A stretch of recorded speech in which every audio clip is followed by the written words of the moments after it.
Chapter 1. Memory as a Ritual of Presence. Honouring what lingers in the everyday. Everyone carries memories. Some arrive without warning, carried on the scent of wood smoke or in the way light falls at a certain angle. Others are held deliberately, returned to again and again because they feel too important to let fade. Some sit heavily in the body, others bring warmth, and most live somewhere in between. Modern life often treats memory as something fixed, like a set of photographs kept in a box, to be brought out on occasion or left untouched for years. This view can make memory seem like a private possession, stored away in the mind like files in a cabinet. But memory is not static, nor is it solely mental. It moves with us, shifts over time, and responds to the way we treat it. When you acknowledge a memory, give it space, or bring it into the present through an action, object, or gesture, it becomes more than a recollection. It becomes a living presence. Returning to it in this way, much as you might revisit a place or repeat a familiar movement, creates a form of ritual. Not ritual in the ceremonial sense, with formal words and structured gatherings, but a repeated act carried out with care, one that binds you to something that matters. These rituals are rarely invented. Most of them are already present in your life, even if you have never called them by that name. They can live in the way you keep a certain photograph in view, even if you do not stop to look at it often.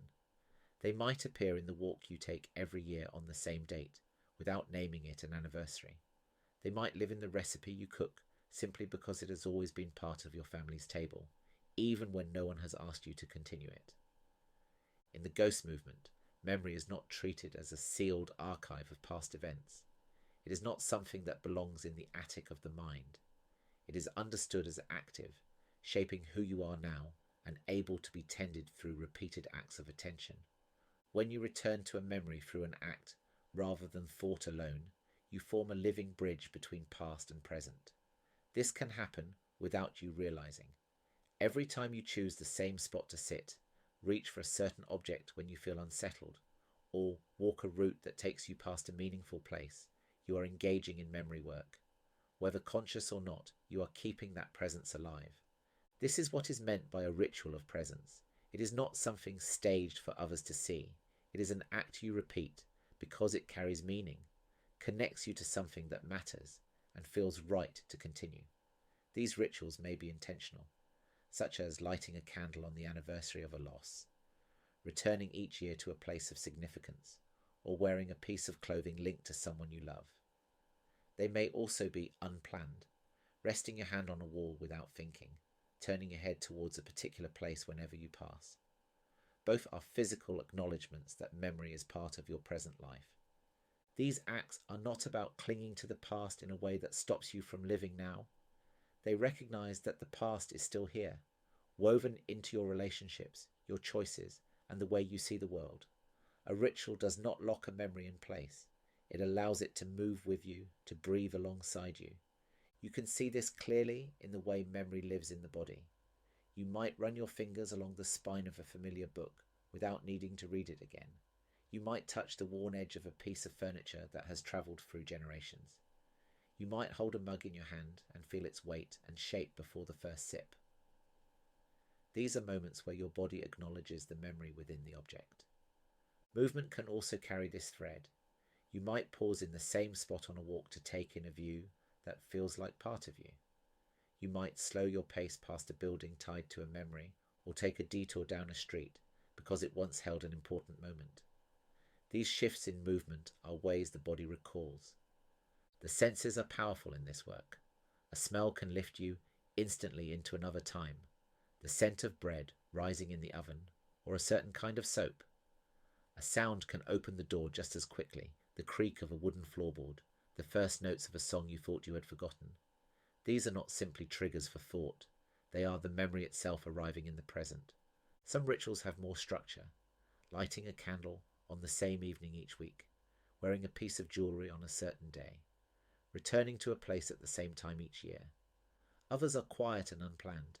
A glance, a small gesture, a pause repeated over time because it feels right. Both are ways of allowing the past to exist in the present moment.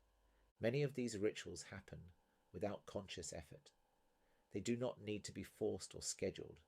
If anything, trying to make them happen can strip them of their depth.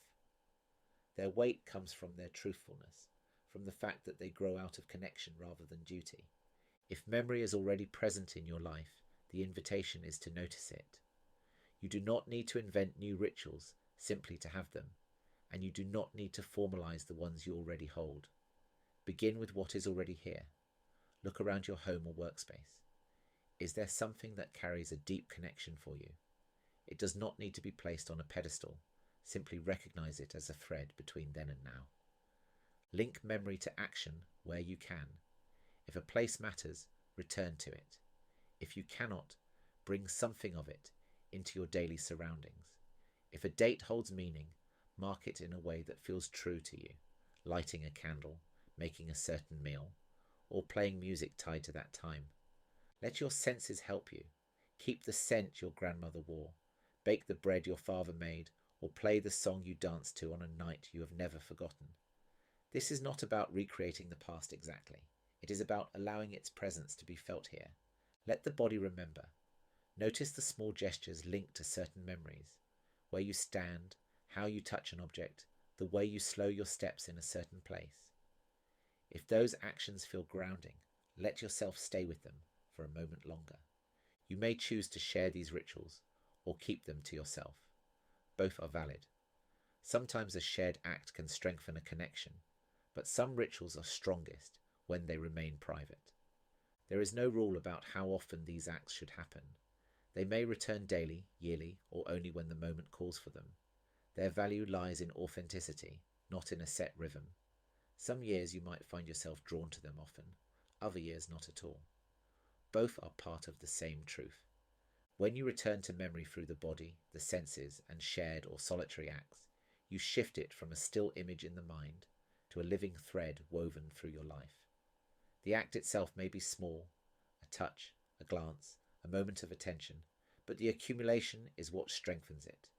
To treat memory as a ritual of presence is not to ask the past to repeat itself. It is to let it live alongside you in a way that feels natural. This changes the way you think about what you have lost, about joy, and about the events that shaped you. You stop seeing them as finished and start recognizing them as ongoing. Honoring memory in repeated, meaningful ways creates a rhythm in life that is personal and steadying. There is no need to force or measure it against anyone else's. It will find its own shape, formed by what matters most to you, and rhythm is where we go next. In the next chapter, we will explore how repetition and return deepen the connection between memory and presence. We will look at how small acts, revisited over time, form patterns that carry meaning far beyond the moment itself. These patterns can anchor you in change, offer comfort, and reveal how you have grown.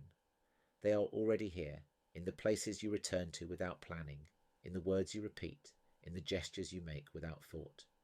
In Chapter 2, we will name them, follow them, and see how they form the quiet framework of a life lived in presence.